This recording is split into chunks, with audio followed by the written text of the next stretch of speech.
Congress party ಅವರ ನಿಜ ಬಣ್ಣ ತಮಿಳುನಾಡಲ್ಲಿ ಬಯಲಾಗ್ತಾ ಇದೆ.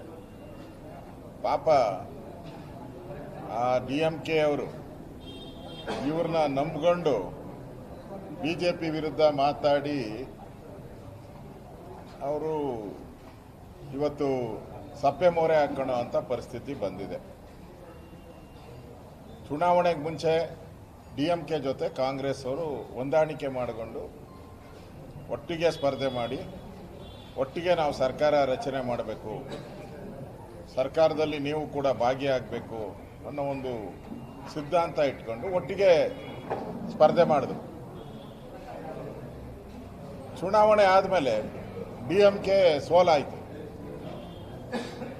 ಇಮಿಡಿಯೇಟ್ ಆಗಿ ಕಾಂಗ್ರೆಸ್ ಪಾರ್ಟಿ ಗೆದ್ದೆತ್ತಿನ ಬಾಲ ಹಿಡಿಯುವಂಥ ಕೆಲಸ ಮಾಡ್ತಾ ಇದ್ದಾರೆ. ಅಂದರೆ ಕಾಂಗ್ರೆಸ್ ಪಾರ್ಟಿಗೆ ಯಾವುದೇ ರೀತಿಯ ಒಂದು ಸಿದ್ಧಾಂತ ಇಲ್ಲ. ಗೆದ್ದೆತ್ತಿನ ಬಾಲ ಹಿಡಿಯುವಂಥದ್ದು ಅವ್ರ ಚಾಳಿ. ಯಾರು ಇವರನ್ನು ನಂಬಿದ್ರೋ ಅವರ ಬೆನ್ನಿಗೆ ಚೂರಿ ಹಾಕಿದ್ದಾರೆ. ಇವರು DMK ಬೆನ್ನಿಗೆ ಚೂರಿ ಹಾಕಿದ್ದಾರೆ. ಆ ಚೂರಿ ಹಾಕದೆ ಕಾಂಗ್ರೆಸ್ಸಿನ ಸಂಸ್ಕೃತಿ. ಅದಕ್ಕೋಸ್ಕರ ಈ ದೇಶದ ಜನ ಈ ಕಾಂಗ್ರೆಸ್ ಅವರು ಕೈ ಕೊಡೋ ಜನ ಇವರು ಅಂತೇಳಿ ಜನ ತಿರಸ್ಕಾರ ಮಾಡಿದ್ದಾರೆ.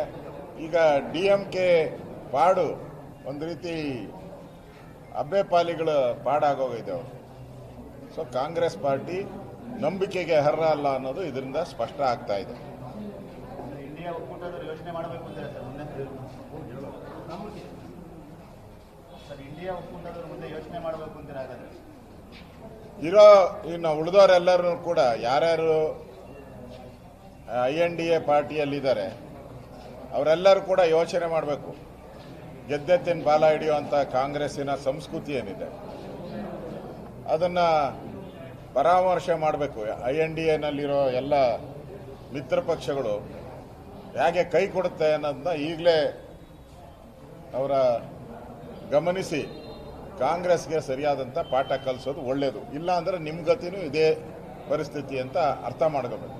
ಓಕೆ, ಗೆದ್ದ ಶಾಸಕರು ಪ್ರಮಾಣ ವಚನ ಸ್ವೀಕರಿಸಬೇಕು ಅಂತ ರಾಜ್ಯಪಾಲರ ಕದಾ ಕಟ್ಟಿದ ನಂತರ ಅವಕಾಶ ಸಿಕ್ಕಿದೆ.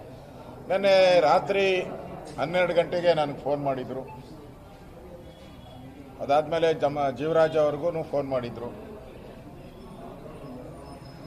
ನಾನು ಮಂಗಳೂರಲ್ಲಿದ್ದೀನಿ, ನಾನು ಬರ್ತಾ ಇದ್ದೀನಿ, ಎಷ್ಟು ಗಂಟೆಗೆ ಸ್ವೇರಿಂಗ್ ಕೊಡಬೇಕು ಅಂತ. ನಾನು ರಾವು ಕಾಲ ನೋಡಿಕೊಂಡು 3 ಗಂಟೆಗೆ ಸ್ವೇರಿಂಗ್ ಕೊಡಿ ಅಂತ ಹೇಳಿದ್ದೀನಿ. ನಾನು ಏರ್ಪೋರ್ಟಿಂದ ಲ್ಯಾಂಡ್ ಆದ ತಕ್ಷಣ ನಿಮ್ಗೆ ಫೋನ್ ಮಾಡ್ತೀನಿ, ಬಂದ್ಬಿಡಿ ನಮ್ಮ ಆಫೀಸಲ್ಲೇ ಅವ್ರಿಗೆ ಸ್ವೇರಿಂಗ್ ಕೊಡ್ತೀನಿ ಅಂತ ಹೇಳಿದ್ದಾರೆ.